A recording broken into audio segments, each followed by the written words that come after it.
સુરત મહિધરપુરા વિસ્તારમાં જ્વેલર્સ માલિકની નજર ચૂકવી મહિલા ગેંગે કરી ચોરી।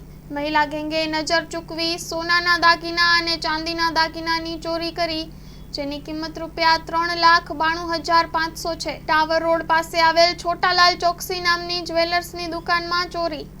સુરત ક્રાઇમ બ્રાન્ચે હ્યુમન ઇન્ટેલિજન્સ અને ટેકનિકલના આધારે 3 મહિલા સહિત એક વ્યક્તિની ધરપકડ કરી। ક્રાઇમ બ્રાન્ચે અમદાવાદ ગ્રામ્યના ધોળકા શહેરના મલાવ તળાવ પાસેથી આરોપીઓની કરી ધરપકડ। Story report by Bhavesh Rana, Surat. Sagar Lakshmi agri seeds ना एरंडा बियारण स्टार्ट ऑन।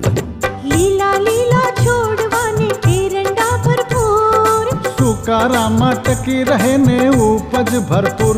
स्टार्ट ऑन एरंडा बियारण कॉस्मोस। લાંબી જાચેરી માળોમાં શક્તિ છે ભરપૂર, સુકારો ઓછો ને પાકે ઉપજ લખલૂટ। कॉस्मोस एरंडा बियारण।